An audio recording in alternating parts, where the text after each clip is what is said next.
What's going on, everybody? It's Daniel here for Mobile Syrup, and this is the final retail version of the TELUS Nokia Lumia 800, selling for $49.99 on a 3-year term and $529.99 on outright price. And this is the cyan version. There's also the magenta available, and this is a beautiful, beautiful device. This is much nicer, in my opinion, than the black version. It's same hardware, same internals, same software basically as the UK version that we tested, except for the fact that this is running a newer build. This is running Mango 8107 and comes with a few bug fixes, including the disappearing keyboard bug fix and also some battery improvements for the Lumia 800. I found the battery on this to be pretty good. I'm not going to go over too much of the hardware because everything is exactly the same. You can see that the volume and power buttons are on the right hand side here, dedicated shutter key as well. There's the 8 megapixel Carl Zeiss optics 28mm lens here. Very, very nice shot. Beautiful back. You can see the uniform polycarbonate here. Really nicely made. Nothing on the left hand side at all. On the bottom is the speaker grill. Emits some nice sound, actually very nice for a smartphone. On the top you can see the 3.5mm headphone jack. You also have micro USB, and you just slide and remove the TELUS micro SIM, and that's an LTE, no, sorry, not non-LTE, but it's a micro SIM compatible device. So that's pretty much it. We have a 3.7-inch clear black AMOLED display at a resolution of 800 by 480. That's standard for most Windows phones. 1.4 gigahertz single-core Snapdragon S2 processor here. We have 512 megs of RAM, 16 gigabytes of internal storage. So let's go into the settings over here and take a look at that. We can go to the About screen. You can see there are 13.89 gigabytes available, and the build number is 7.10.8107.79. So that's just a quick overview of that. We have, if we go into the marketplace, you can see that this is bereft of any TELUS branding at all. The only thing that identifies this as a TELUS app, or a TELUS phone rather, is when we go into the marketplace. You can see there is the single TELUS branded app here for the Optic TV. That's not even relevant to anybody outside of Western Canada. If you go into Nokia Collection, you see Nokia Maps, Nokia Drive, Contacts Transfer, Network Setup, WRC Live. That's a rally app that don't think a lot of people in Canada are going to have much use for. TuneIn Radio, which is a non-Nokia app at all, but it was, I guess, licensed for the device, and App Highlights, which goes over some of the better Windows Phone apps. Nokia Drive is one of the definite reasons, definite reasons to get this device. It's a great app. This provides turn-by-turn navigation. You can download maps for offline storage. So if we go into here, I go into America, go into Canada, you can download the entire Canadian country for 284 megabytes. That's 294 megabytes. It's a free download. Turn-by-turn navigation is fantastic. You also have the Office suite here, which provides Word, Excel, and PowerPoint. Not as robust as the desktop version, not even close actually, but it'll do in a pinch, and it'll upload it straight to your Microsoft Live account.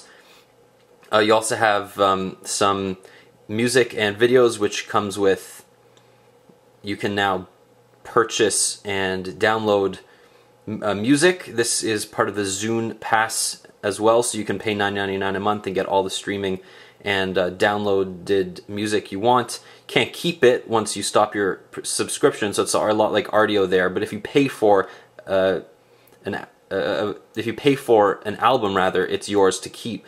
So there's nothing else here that would identify the phone as a TELUS phone at all. So TELUS has done a really great job just keeping this as simple and easy as possible. This is definitely the Windows Phone to purchase if you are in the market for it. You can see everything runs really smoothly, and if we want to show the browser, you can go to Internet Explorer. I know a lot of people ask about browser performance, so I'm just going to load up Mobile Syrup. And this is running over TELUS's 3G network. You can see that loads up really quickly, and my other benchmark, NewYorkTimes.com, That'll load up the... Looks like it's loading up. Oh, that's an ad.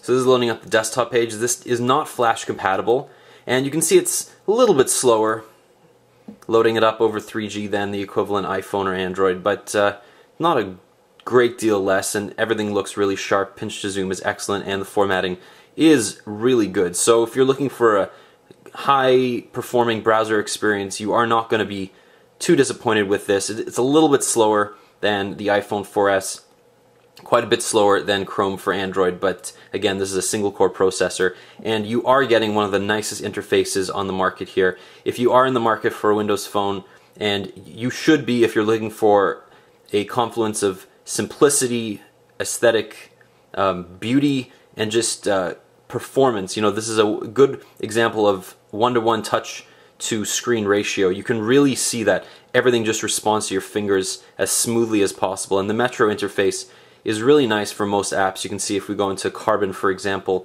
this is a paid Twitter app that just shows off a lot of what you can do with the Metro interface in a really nice way.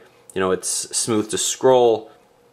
Everything is really nice. It supports you know, multi-touch gestures, for example, and it definitely goes to show a lot of the, you can see a toast notification over there, it goes to show a lot of the advancements that Windows Mango has brought to the table. You can now multitask and go between apps very easily. Most apps have been updated for Mango now. You know, we're a good 6 months out from the Mango launch, so most apps that have been at least launched in some way have been updated for Mango. And one last thing I'll show you here before this gets too long in the tooth is the camera performance. You can see that's my iPhone 4S, and takes really nice photos.